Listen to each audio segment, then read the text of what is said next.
Ready?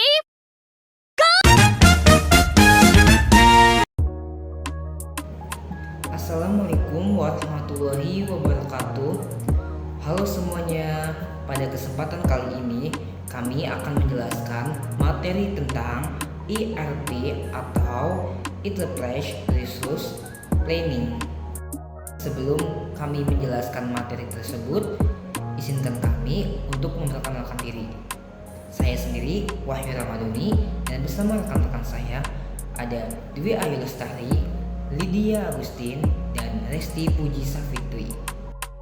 Baik, yang pertama ada pengertian ERP dan tujuan ERP. Jadi, ERP adalah sebuah sistem perangkat lunak yang menggabungkan seluruh proses bisnis dalam sebuah perusahaan ke dalam satu platform yang terpadu. Tujuannya adalah agar semua bagian dalam perusahaan bisa bekerja sama dengan lebih efisien dan terkoordinasi dengan baik. Adapun tujuan utama ERP adalah yang pertama, mengelola sumber daya perusahaan secara efektif sehingga tidak ada yang terbuang atau kurang dimanfaatkan. Dan yang kedua, mengintegrasikan berbagai fungsi bisnis seperti produksi, persediaan, keuangan, dan sumber daya manusia dalam satu sistem yang sama. Dan yang terakhir, meningkatkan efisiensi operasional dan membantu pengambilan keputusan yang lebih cepat dan tepat, karena data yang digunakan adalah data-data real time atau data terbaru. Selanjutnya, evolusi ERP.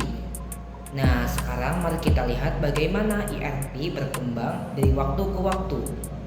Yang pertama, pada tahun 1960-an muncul sistem yang disebut MRP atau Material Requirement Planning. Sistem ini fokus pada perencanaan kebutuhan bahan baku agar persediaan selalu optimal dan produksi bisa berjalan lancar.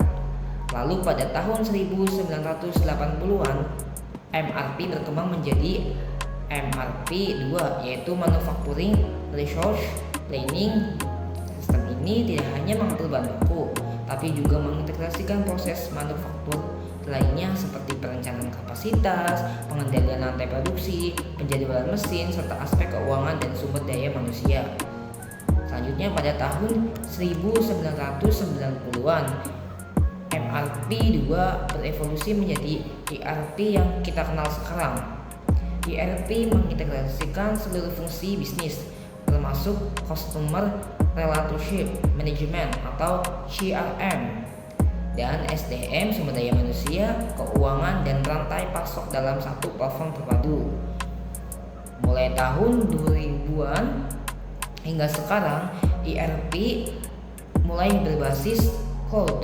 Cloud ERP memungkinkan perusahaan mengakses data secara real time dari mana saja, memberikan fleksibilitas yang lebih tinggi dan mengurangi biaya infrastruktur IT.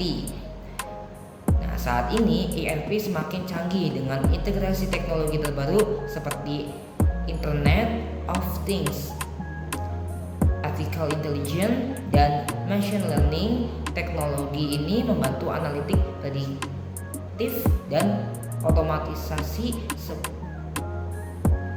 seperti proses bisnis, sehingga perusahaan bisnis bisa lebih cepat beradaptasi dan mengambil keputusan yang lebih tepat. Selanjutnya ada komponen utama ERP. Nah, komponen utama yang membentuk sistem ERP ada beberapa di antaranya. Yang pertama, database terpusat. Ini adalah tempat penyimpanan data bisnis yang terintegrasi dan konsisten. Semua informasi dari berbagai bagian perusahaan disimpan di sini agar mudah diakses dan dikelola. Yang kedua, ada antarmuka pengguna atau user interface. Bagian ini adalah media interaksi antara pengguna dengan sistem ERP. Desainnya dibuat agar mudah digunakan dan dipahami oleh semua pengguna. Yang ketiga, ada middleware. Middleware berfungsi sebagai penghubung antara modul-modul ERP dan juga sistem eksternal lainnya sehingga dapat data terintegrasi dengan lancar. Yang keempat, server dan infrastruktur IT. Ini adalah platform teknis yang menjalankan ERP, termasuk perangkat keras dan jaringan yang mendukung sistem agar berjalan dengan baik. Selanjutnya ada sistem keamanan. Komponen ini melindungi data dan akses ke sistem ERP dari ancaman seperti peretasan dan penyalahgunaan. Selanjutnya, sistem manajemen pengguna atau user management mengatur hak akses dan otorisasi pengguna supaya setiap orang hanya bisa mengakses data dan fungsi yang sesuai dengan perannya. Selanjutnya, sistem pemeliharaan dan dukungan menjamin sistem ERP selalu berjalan lancar melalui pemeliharaan rutin dan pembaruan perangkat lunak. Selanjutnya, proses bisnis dan alur kerja atau bisnis proses dan workflow mengoptimalisasi dan mengatur proses bisnis sesuai kebutuhan perusahaan agar lebih efisien dan terstruktur. Selanjutnya, integrasi sistem eksternal menghubungkan ERP dengan sistem lain seperti CRM, Customer Relationship Management, dan ICM, Supply Chain Management untuk memperluas fungsi ERP. Selanjutnya, dan terakhir, modul pelaporan dan analitik menyediakan laporan dan analisis data yang membentuk dalam membantu manajemen dalam pengambilan keputusan berbasis data yang akurat dan terkini. Dengan adanya komponen ini, ERP dapat membantu perusahaan mengelola berbagai jenis aspek bisnis secara terpadu dan efisien. Selanjutnya ada modul ERP. Mari kita lihat modul-modul utama yang biasanya ada dalam sistem ERP, di antaranya modul keuangan atau finance. Modul ini mengelola akuntansi, pelaporan keuangan, pengeluaran, pemasukan, dan pengelolaan anggaran. Dengan modul ini, perusahaan bisa melacak transaksi dan membuat laporan keuangan penting dengan mudah. Selanjutnya ada modul sumber daya manusia atau HRM, mengelola data karyawan, proses rekrutmen, absensi, penggajian, tunjangan, dan evaluasi kinerja. Modul ini membantu mengatur tenaga kerja secara efektif. Selanjutnya ada modul persediaan dan logistik atau inventory dan logistik. Petugas mengatur stok barang, pengadaan, penyimpanan, distribusi, dan pelacakan barang secara real time agar persediaan selalu optimal. Selanjutnya ada modul produksi atau manufacturing atau production, mengelola perencanaan produksi, jadwal mesin, penggunaan bahan baku, serta pelaporan hasil produksi untuk memastikan proses berjalan lancar. Selanjutnya ada modul penjualan dan pemasaran atau sales dan marketing, mendukung proses penjualan, manajemen pelanggan, dan efek aktivitas pemasaran untuk meningkatkan penjualan dan hubungan dengan pelanggan. Dan selanjutnya ada modul pembelian atau purchasing, mengelola proses pengadaan barang dan jasa dari pemasok, termasuk pemantauan, pesanan, dan pembayaran saat pengadaan berjalan efisien. Selanjutnya modul manajemen proyek atau project management, mengatur perencanaan, pelaksanaan, dan pengawasan proyek agar selalu selesai tepat waktu dan sesuai anggaran. Selanjutnya dan terakhir, modul layanan pelanggan atau customer service, mendukung pengelolaan interaksi dan layanan purna jual kepada pelanggan untuk meningkatkan kepuasan dan loyalitas. Setiap modul ini saling berhubungan dalam ERP sehingga data dan proses bisnis dapat berjalan secara terpadu dan efisien, membantu perusahaan dalam pengambilan keputusan dan operasional sehari-hari. Pada slide ini kita akan membahas berbagai jenis ERP yang umum digunakan perusahaan. Yang pertama, ERP on-premise. Sistem ERP ini diinstal dan dijalankan di server internal perusahaan. Artinya, perusahaan memiliki kontrol penuh atas data dan sistemnya. Biasanya dipilih oleh perusahaan besar yang membutuhkan keamanan dan kustomisasi tinggi, tapi memerlukan investasi awal yang besar dan tim IT yang handal untuk pemeliharaan. Yang kedua, ERP Cloud. ERP ini diakses melalui internet dan dikelola oleh penyedia layanan cloud. Keuntungannya adalah fleksibilitas tinggi, biaya infrastruktur lebih rendah, dan bisa diakses kapan saja dan di mana saja selama ada koneksi internet. Namun, perusahaan harus selalu terhubung dengan internet agar sistem berjalan lancar.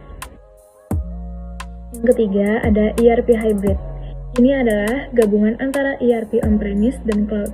Perusahaan bisa memilih modul tertentu berjalan di cloud dan lainnya di server lokal. ERP hybrid memberikan fleksibilitas, dapat beroperasi saat offline, dan memungkinkan sinkronisasi data secara berkala saat koneksi internet tersedia. Cocok untuk perusahaan yang ingin menggabungkan kelebihan kedua sistem tersebut. Yang keempat, ada ERP berbasis industri. ERP ini dirancang khusus untuk memenuhi kebutuhan dan proses bisnis di sektor tertentu, misalnya manufaktur, retail, atau kesehatan. Sistem ini sudah disesuaikan dengan karakteristik industri tersebut sehingga lebih efektif. Yang terakhir, ERP open source. ERP dengan kode sumber terbuka yang bisa dikustomisasi sesuai dengan kebutuhan perusahaan. Biasanya, biaya lisensinya lebih rendah, tapi memerlukan keahlian teknis untuk pengembangan dan pemeliharaan. Slide selanjutnya, manfaat implementasi sistem ERP.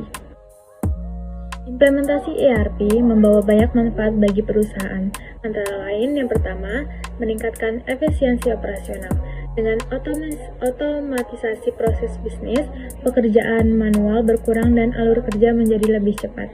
Yang kedua, meningkatkan pengambilan keputusan. Data yang terintegrasi dan real-time membantu analisis dan perencanaan yang lebih akurat. Yang ketiga, mengurangi biaya operasional. Optimalisasi sumber daya dan pengurangan duplikasi data dapat menekan biaya operasional. Yang keempat, meningkatkan kolaborasi antar departemen. Karena data dan proses terintegrasi, koordinasi antar unit bisnis menjadi lebih mudah.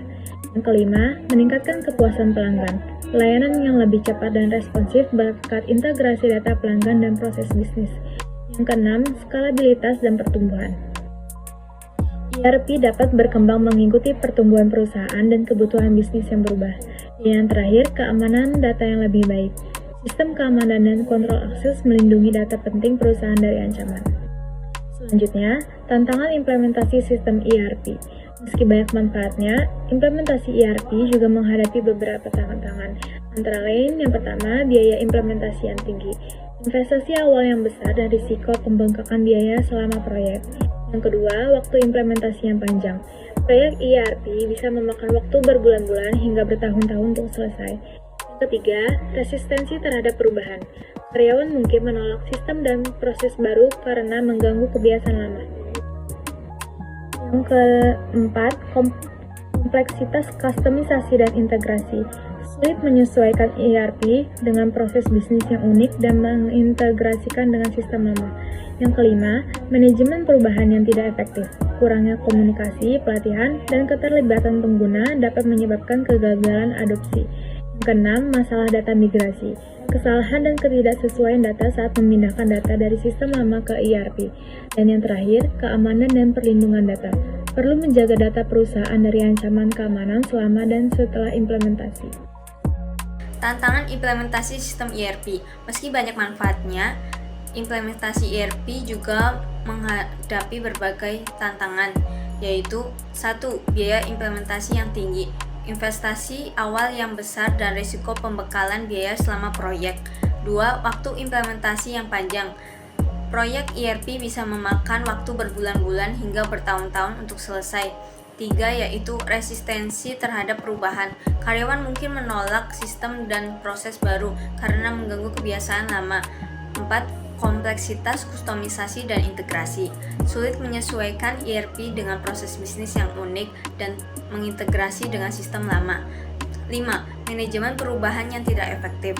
Kurangnya komunikasi, pelatihan, dan keterlibatan pengguna dapat menyebabkan kegagalan penggunaan. 6. Yaitu masalah data migrasi. Kesalahan dan ketidaksesuaian data saat memindahkan data dari sistem lama ke ERP. 7. Keamanan dan perlindungan data. Perlu menjaga data perusahaan dari ancaman keamanan selama dan setelah implementasi. Selanjutnya ada proses proses implementasi sistem ERP, yaitu implementasi ERP adalah proses penting yang harus dilakukan secara bertahap agar sistem bisa berjalan dengan baik dan memberikan manfaat maksimal. Berikut tahapan-tahapan utamanya. Yang pertama ada perencanaan dan persiapan, yaitu pada tahap ini perusahaan menentukan tujuan implementasi ERP, menyusun anggaran dan membentuk tim proyek yang akan bertanggung jawab menjalankan proses implementasi. Kedua ada analisis kebutuhan, yaitu tim memetakan proses bisnis yang ada dan mengidentifikasi kebutuhan fungsional yang harus dipenuhi oleh sistem ERP agar sesuai dengan operasi perusahaan. Yang ketiga ada desain sistem, yaitu sistem ERP disesuaikan dengan kebutuhan dan proyek bisnis perusahaan, termasuk pembuatan prototipe dan pemetaan aliran data. Yang keempat ada pengujian sistem, yaitu dilakukan uji coba untuk memastikan semua fungsi ERP berjalan sesuai harapan dan dapat mendukung proses bisnis secara efektif. Yang kelima ada pelatihan penggunaan, yaitu pengguna ERP diberikan pelatihan agar mereka memahami cara menggunakan sistem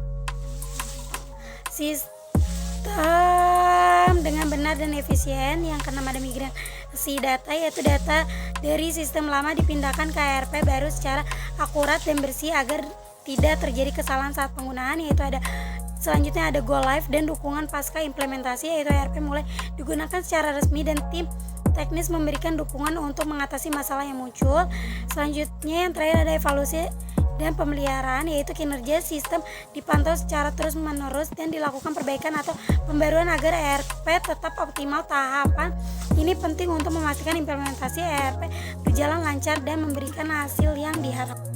Assalamualaikum warahmatullahi wabarakatuh. Perkenalkan, nama saya Lydia Agustin dengan nomor NIM 231011201451. Selanjutnya saya ingin membacakan presentasi berikutnya, yaitu ada contoh penyediaan ERP terkenal. Berikut adalah beberapa penyediaan ERP yang sudah sangat dikenal dan banyak digunakan oleh perusahaan besar di seluruh dunia, yaitu ada SAP, salah satu penyediaan ERP terbesar dengan solusi yang sangat lengkap dan banyak digunakan di berbagai industri. Terus juga ada Oracle ERP Cloud, yaitu ERP berbasis cloud dari Oracle yang menawarkan fleksibilitas dan kemampuan integrasi tinggi. Terus ada Microsoft Dynamics 365, yaitu ERP dari Microsoft yang mudah diintegrasi dengan produk Microsoft lainnya dan sangat populer di kalangan bisnis menengah. Selanjutnya ada Infor ERP, yaitu menyediakan solusi ERP yang fokus pada kebutuhan industri tertentu dengan fitur yang disesuaikan. Terus ada NetSuite ERP, yaitu ERP berbasis cloud yang banyak digunakan oleh perusahaan kecil hingga menengah dengan fitur lengkap. Terus ada Odoo, yaitu ERP open source yang fleksibel dan dapat kustomisasi sesuai kebutuhan perusahaan. Penyediaan ini menawarkan berbagai pilihan sesuai dengan ukuran dan kebutuhan bisnis perusahaan. Selanjutnya ada perusahaan yang berhasil mengimplementasikan ERP, yaitu ada beberapa perusahaan yang besar yang telah berhasil mengimplementasikan sistem ERP dan merasakan manfaatnya. Antara lain ada Unilever, yaitu menggunakan ERP untuk mengintegrasikan operasi globalnya dan meningkatkan efisiensi produksi serta distribusi. Kedua ada Nike, yaitu ERP membantu Nike dalam mengelola rantai pasok dan stok produk secara real time. Terus ada Coca-Cola, yaitu memanfaatkan ERP untuk mengoptimalkan proses manufaktur dan distribusi minuman di berbagai negara. Terus ada Amazon, yaitu ERP mendukung operasi logistik dan manajemen inventaris yang sangat kompleks. Selanjutnya ada Sony, yaitu menggunakan ERP untuk mengintegrasikan berbagai fungsi bisnis dan mempercepat pengambilan keputusan. Selanjutnya ada kesimpulan ERP, yaitu Enterprise Resource Planning, yaitu sistem perangkat lunak yang bertujuan mengintegrasikan berbagai proses bisnis dalam satu platform terpusat. Dengan ERP, perusahaan dapat meningkatkan efisiensi operasional, mengurangi biaya, serta mendukung pengambilan keputusan berbasis data yang lebih akurat. Sistem ini mencakup fungsi utama seperti manajemen keuangan, produksi, sumber daya manusia, logistik, penjualan, dan pembelian. Seiring waktu, ERP telah bervolusi dari sistem sistem sederhana untuk perencanaan bahan baku menjadi solusi berbasis teknologi canggih seperti cloud computing dan AI. Meskipun implementasinya sering menghadapi tantangan seperti biaya tinggi, resistensi terhadap perubahan dan kebutuhan migrasi data, banyak perusahaan besar seperti Unilever, Amazon, dan Coca-Cola berhasil memanfaatkan ERP untuk meningkatkan koordinasi, efisiensi, dan produktivitas mereka. Dengan pendekatan yang terencana dan dukungan teknologi yang tepat, ERP menjadi alat yang sangat strategis untuk membantu perusahaan bersaing di pasar yang terus berkembang. Segitu saja presentasi dari kelompok 1. Kurang lebih mohon maaf. Wabillahi taufiq wal hidayah. Wassalamualaikum warahmatullahi wabarakatuh.